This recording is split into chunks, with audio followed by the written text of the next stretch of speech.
Olá, bom dia, tudo bem com você?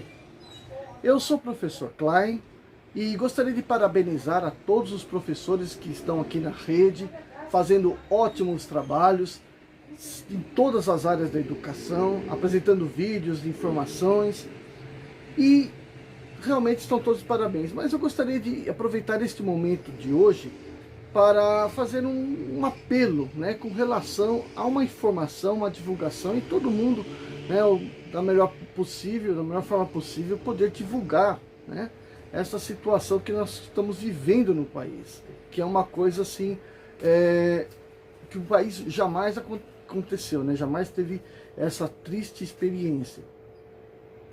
O que exatamente eu estou querendo dizer, né?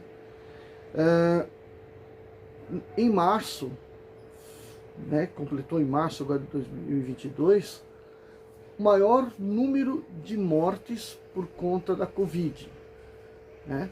E em relação ao mês de pico passado, julho do ano passado, ele é 2 vezes maior.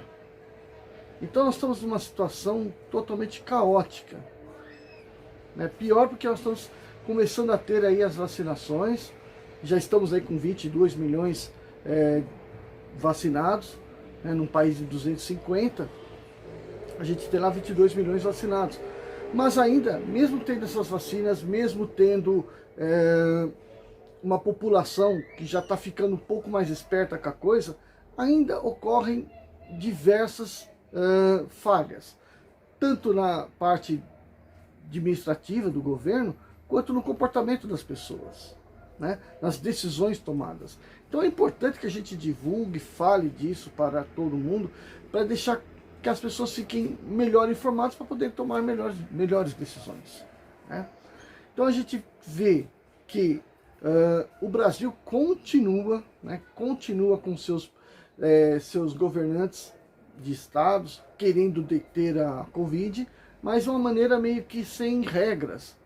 Por exemplo, você pegar os países europeus, passam pelos mesmos problemas que nós.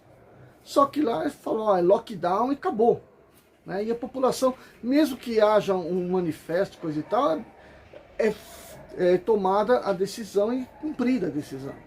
Então é lockdown, é lockdown. Agora aqui não, é lockdown, não, vai fazer, não vou fazer e tal. E a primeira coisa que deveria ser feita, por exemplo, no nosso estado, é com relação ao transporte público. Ou ele deveria ser suspenso por alguns dias, né? Ou então ele funcionar especificamente na sua capacidade, né? 50 pessoas por ônibus. E isso, o que acontece? Leva prejuízo, né, para as empresas. Acontece que o brasileiro ainda vive no sistema escravagista. É escravagista. É incutido na cabeça das pessoas que a economia é mais importante, é fundamental para a nação. O povo europeu não pensa assim. Fundamental para a nação é o seu povo, é a população, não a economia. A economia se recupera, né? Mas aqui a economia não para, não pode parar, à custa de quem? Da pessoa mais pobre, mais humilde. É aquela pessoa que incutido na cabeça, ó, você tem que trabalhar, você tem que ir para o seu serviço, você tem que ganhar seu pão. Então, é a mesma coisa que no sistema escravagista de 200 anos atrás. O escravo tinha que estar na lavoura, faça sol, faça frio, chova ou não chova, ele tem que estar lá disponível para bem de quem? Do Senhor. Esse está lá dentro das suas casas, bem confortável, e o escravo está lá, trabalhando para ele. Quem é que está sujeito a morrer mais facilmente por qualquer coisa que seja? É quem está lá, né? E para o senhorzinho é apenas o quê? Uma peça de reposição. Mas são vidas. São vidas. E o escravo era tão importante até no momento de dormir, porque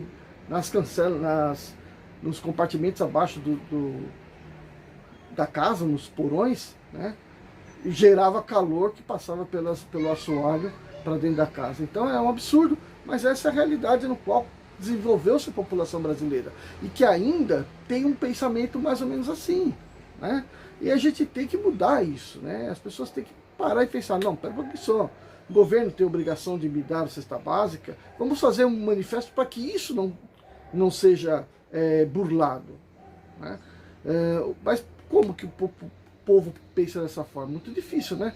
Enquanto você tem lá ministros, políticos, etc., ganhando salários aí de 30, 40 mil reais, daí para cima, enquanto o salário mínimo que é discutido aí se pode chegar a 1.045, 1.050 reais, e quanto vai tirar do trabalhador para salvar a economia, né, a previdência. Então, todos esses problemas aí que a gente vive na sociedade culminaram nessa situação de um povo que, na cabeça dele, ele tem que trabalhar e tem que ser o mantenedor do país. E não é essa a verdade, né? A sua vida é a mais importante, né? As escolas aí estão, vai trabalhar num regime de semipresencial, a escola particular está autorizada, olha o perigo, está autorizada a trabalhar no semipresencial só com a capacidade de 30% da sua população. Mas aí vem a gestão da escola, tem que entender que é uma aglomeração. Se alguém tiver contaminado, contamina os demais. Né? E se aquelas regras não forem bem cumpridas, vai contaminar os demais. Então, na escola pública está dito, vamos trabalhar em regime online. Aquele aluno que não tem condição de ter equipamentos adequados, vai à escola buscar o seu material para estudar em casa. Isso é certo, mas tem que continuar esse regime. Se botar o semipresencial não adianta nada, é uma coisa que furar, é o fura-fila da história, né? Não pode ter isso. Né? Aglomerou de novo, você deu nova oportunidade para que aconteça o quê? Disseminação da doença. Quem é que vai adoecer? O jovem lá? Talvez não agora. Né? Ele transporta o vírus para casa e o avô, a avó, né? Esses aí que são os mais vulneráveis. Os pais, né? São os mais vulneráveis do que as crianças. No momento está assim. Mas temos que lembrar o seguinte. Eu conheço, tenho amigos, né, importantes no meu ciclo familiar, que se contraíram a Covid e que, graças, né, a bom Deus, aí, conseguiram superar a doença e continuaram vivos aí. Mas também tem aqueles que não conseguiram. Né? Conheço também aqueles que não conseguiram e que acabaram sucumbindo ao vírus. Agora, como se contaminou? Né? Às vezes a contaminação se dá da maneira menos considerada. Né? Então, um passando para o outro, pessoas que são íntimas. Então, isso pode acontecer. E isso é o grande problema. Né? Que cada corpo vai reagir de um jeito. As pessoas que se curam, que sobrevivem à custa de alguma coisa do seu corpo. E quando o vírus entra lá dentro, como não tem vacina, quando o vírus entrou lá dentro da pessoa, o que ele quer fazer? Ele quer sobreviver, vai contaminar essa célula, aquela outra célula, para reproduzir seu material. Essa é a função de vida do vírus. Agora, aquela célula perde a sua funcionalidade, né? Porque ela reproduz o vírus, ela perde a sua funcionalidade, e isso ao longo de um tecido, ao longo do qual meio que essa célula está, qual tecido, qual órgão que ela está trabalhando, né?